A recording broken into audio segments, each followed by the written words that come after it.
Against all odds, the Nuggets completed one of their best postseason comebacks of all time. This is your Denver Sports Daily for May 6th. The biggest stories, the latest news. It's Denver Sports Daily. Heading into their first matchup with the Thunder, the Nuggets were listed as 10-point underdogs. And honestly, that's pretty fair.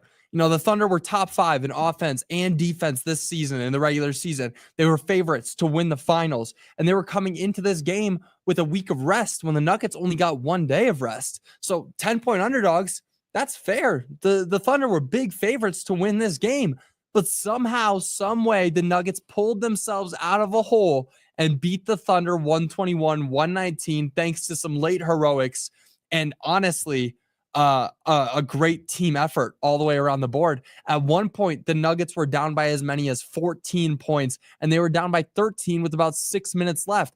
Climbing out of a 13-point deficit with 6 minutes left in the playoffs against one of the best offensive and defensive teams of all time, and that's not just me saying that about the Thunder. That is a statistical fact that their defense and their offense is one of the best of all time. They are great all the way around the board. They're deep. They are long and athletic. Their players are all the way down the board, some of the best players in the league. And at each position, you know, you're looking 1, 2, 3, 4, 5, 6, 7, 8. Those guys, there's not many teams that can beat them.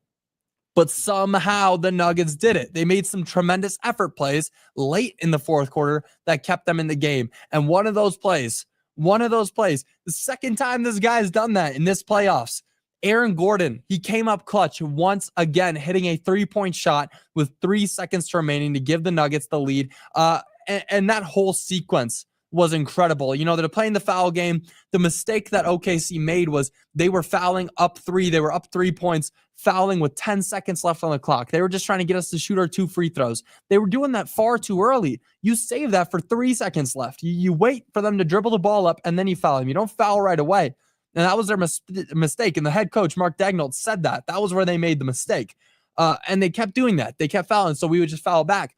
We put Chet Holmgren at the line, and what happens? He misses 2 free throws. The Nuggets get the board going down the court, down 1 with 10 seconds left, and they hit that 3-point shot. It's a tremendous clutch play from Aaron Gordon. And again, that's now 2 that he's done this playoff run. His second game winner just of this year in the playoffs.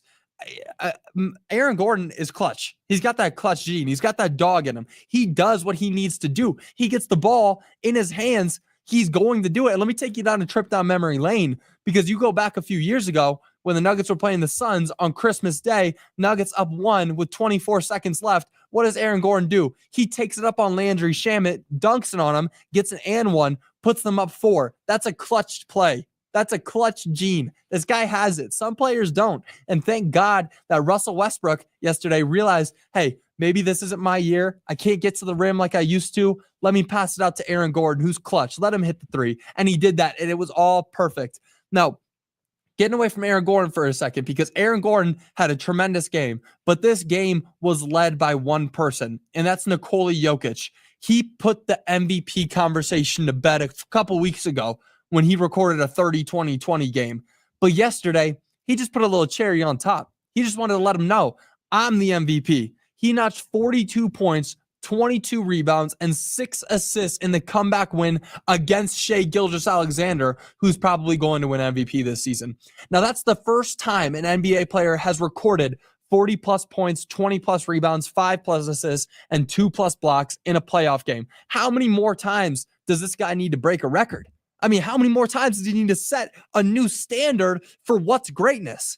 He does it every single game, it feels like, and he's still going to be given, he's going to be passed up on the MVP for Shai Gilgeous-Alexander, who gave up a 14-point lead yesterday with one of the best offenses of all time. Don't even get me started on it, because I can go down this rabbit hole forever and tell you why Nikola Jokic is better than Shai Gilgeous-Alexander will ever be.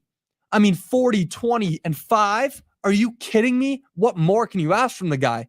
Now, in total, 5 Nuggets were in double-digit scoring figures, and the only starter who wasn't was MPJ, who just shot 1 for 8, only 2 points. Not the kind of performance you want to see from a guy on a supermax. And this is the same conversation that we had a couple weeks ago with the first game of the Clippers series. Same kind of thing. He didn't go out there and score at the same clip that he should.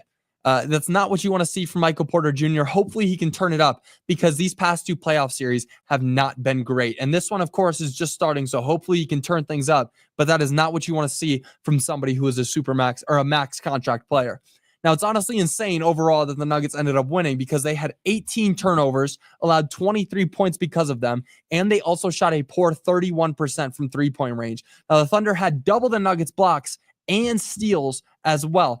Everything seemed to go wrong for the Nuggets yesterday. It really did. Watching the first quarter and the second quarter especially, the Thunder just went on a run.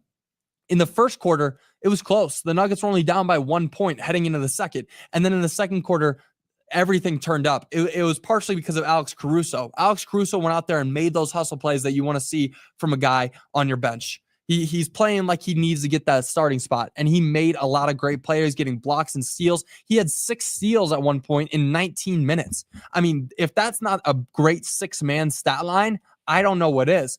Now, one great sign from the Nuggets was their rebounding. They outboarded OKC by 20, and they recorded 21 offensive boards. Now, they also did a great job attacking the rim, recording 54 points in the paint. Those stats right there, 21 offensive boards, outboarding OKC by 20, and then recording 54 points in the paint. That's winning basketball. That's going to help you. If you can keep that up, it's great. And especially, it seemed like they started to get in that groove later in the game, because in the first and second quarter, OKC was really clogging up those passing lanes. They weren't letting anything through.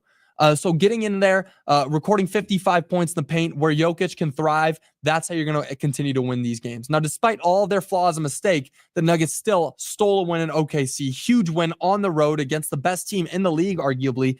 And in that series, in this series, it could go to 7 games. So winning a game on the road, that's a huge feat. And again, especially against the best team in the league who's being favored to win the championship this season.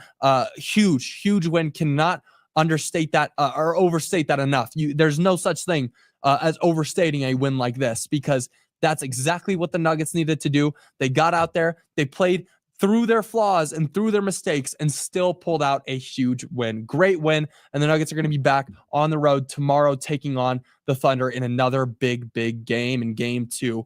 Now, moving on, have we seen the end of the Jared Bednar era after becoming the only team in MLB, NBA, and NHL history to lose back-to-back Game 7s? The Avs must make a tough choice, and that choice could be moving on from Jared Bednar. Now, after 9 seasons with some of the best players in the league, Bednar is he has only 1 Stanley Cup. 9 seasons, only 1 Stanley Cup, and that's a bad thing.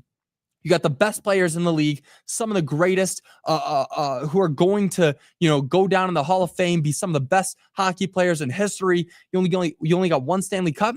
It's terrible. Now, in 8 playoff appearances, he has 3 first-round exits, 4 for second-round exits, and 1 cup. Now, sure, Stanley Cups are harder to get than a first-round exit, but 3 first-round exits and 4 second-round exits with people like Nathan Mackinnon, Gabe, Landeskog, Cale Makar, that's not ever what you want to see. Now, he also decreased his record from 0-3 in Game 7s to 0-4 in Saturday's collapse against the Stars. Now, collapses like that rarely go unpunished, and it would behoove the Avs to move on from Bednar soon, and that's unfortunate to say, because Bednar, again, like Michael Malone, is very loved around Denver. I mean, he's a great coach overall, but as soon as it gets to playoffs, you have to turn it up. You have to be a championship winning coach, and Bednar just doesn't have that kind of personality almost. He doesn't have that skill set. There's definitely an issue there, and that's the thing. However, against that, I don't think it's happening, at least anytime soon. The Avs GM, Chris McFarland, is speaking today for the end of the season, and it would be very strange to fire the coach right before or after this presser. So I doubt that it'll happen anytime soon, but it could in the future, and I'm always bad with that. I don't know when coaches are going to get fired. I don't think anybody really does. I mean, look at Michael Malone. He gave up a 20-point loss in Game 7 to the Timberwolves last season, and he wasn't fired until 3 games before the postseason this year. So we could see that kind of thing. But to be fair, on Bednar's side, he had very little time to work with this full team this year. As many of them were dealing with injuries for a large portion of the season, or they were mid-season trade acquisitions. I mean, you take Mikko Rantanen out from under the rug, that's going to be a big difference in this team. So I can't hold him too much. There are some big issues, and losing a game like they did against the Stars on Saturday was just as brutal as it could get. And it's really unfortunate to say that this is most likely the end of the Jared Bednar era. But that's going to do it for your Denver Sports Daily. I will be back with you guys again tomorrow talking about more Nuggets. With a win like that, are you kidding me? They've got to be hot. If they can steal both of these games on the road in OKC, I would start. I don't want to get too ahead of myself, but I'll start getting ready for another championship here in Denver. But that's going to do it for your Denver Sports Daily. I will see you all tomorrow. Until then, y'all have a great rest of your day. Bye, y'all.